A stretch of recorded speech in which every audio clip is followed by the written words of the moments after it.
बीडमध्ये पुन्हा अतिक्रमण होऊ नये यासाठी वनविभाग ॲक्शन मोडवर आलंय। वनविभाग ज्या जागेवर घरही बाजूने जेसीबीच्या सहाय्याने चर खोदून पुन्हा होणारे अतिक्रमण रोखण्यासाठी प्रयत्न केले जात आहेत। सतीश उर्फ खोक्या भोसलेने वनविभागाच्या जागेवर अतिक्रमण करून घर बांधलं होतं। वनविभागाच्या जागेवरील घर पाडल्यानंतर ही कारवाई करण्यात आली आहे। बीड प्रकरणावरून शरद पवारांनी धनंजय मुंडेंवर निशाणा साधले। काही लोकांमुळे बीडमध्ये कायदा सुव्यवस्थेचा प्रश्न निर्माण झालाय आणि त्यामुळे कायदा हातात घेणाऱ्यांवर सरकारने कठोर कारवाई करावी असं शरद पवार म्हणाले।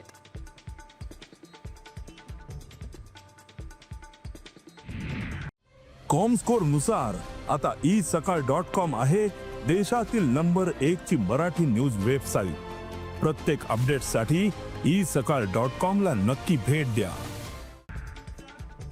बीड पोलिसांनी तृप्ती देसाईंना नोटीस बजावली आहे। कराड प्रकरणात पोलिसांवर केलेल्या आरोपांचे पुरावे सादर करण्याचे आदेश देण्यात आले। तर मी बीड पोलिसांसमोर हजर होणार, माझ्याकडे अनेक पुरावे आहेत असा दावा तृप्ती देसाईंनी केलाय।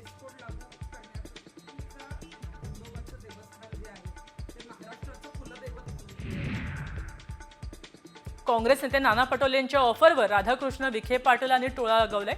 आधी पक्षाच्या अधोगतीकडे लक्ष द्या, मला वाटते उद्या नाना पटोलेच भाजपात येतील असा उपहासात्मक टोला राधाकृष्ण विखे पाटलांनी पटोलेंना लगावला।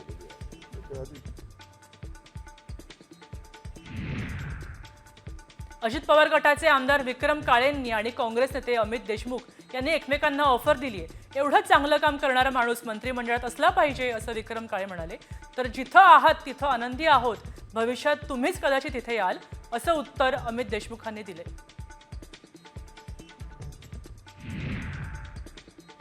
धार्मिकतेच्या मुद्द्यावरून शरद पवारांनी सरकारचे कान टोचलेत। राज्यात काही ठिकाणी धार्मिक घटना घडतायत, त्या संदर्भात राज्य सरकारची केवळ बघ्याची भूमिका नको, जर सत्तेला गैरवापर होत असेल तर सरकारने दखल घ्यावी असं शरद पवार म्हणाले।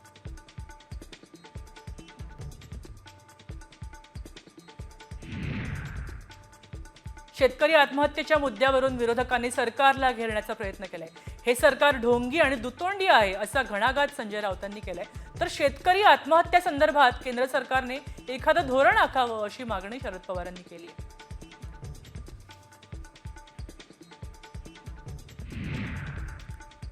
भाजपचे माजी आमदार राम सातपुते यांनी पुन्हा एकदा विजयसिंह मोहिते पाटलांना चॅलेंज दिले। मी कुठेही जाणार नाही, 110 वर्ष माळशिरसमध्येच राहणार असं म्हणत राम सातपुतेंनी मोहिते पाटलांना टोला लगावलाय।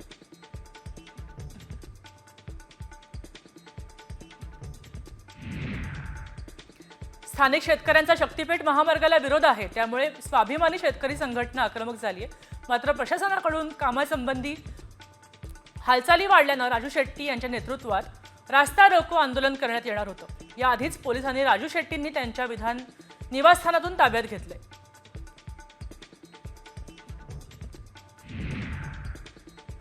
अभिनेत्री हेमांगी राव आणि डॉक्टर विनोद राव यांचे आरोप बिल्डर दीपक बांधवांनी फेटाळलेत। जामीन लाटण्यासाठी दादागिरी केल्याचा हेमांगीने आरोप केला होता। अधिक पैशांसाठी ही जमीन हेमांगी राव इतरत्र विकण्याच्या प्रयत्नात असल्याचा आरोप बिल्डर दीपक यांनी केलाय।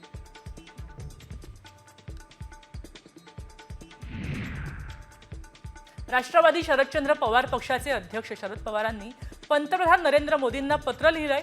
अखिल भारतीय मराठी साहित्य संमेलनाच्या उद्घाटन प्रसंगी पंतप्रधान मोदी उपस्थित राहिल्याबद्दल त्यांचे आभार मानलेत। तुमचं सखोल आणि अंतर्दृष्टपूर्ण भाषण जगभरात मराठी लोकांनी खूप भावलं असं त्यांनी म्हटलंय।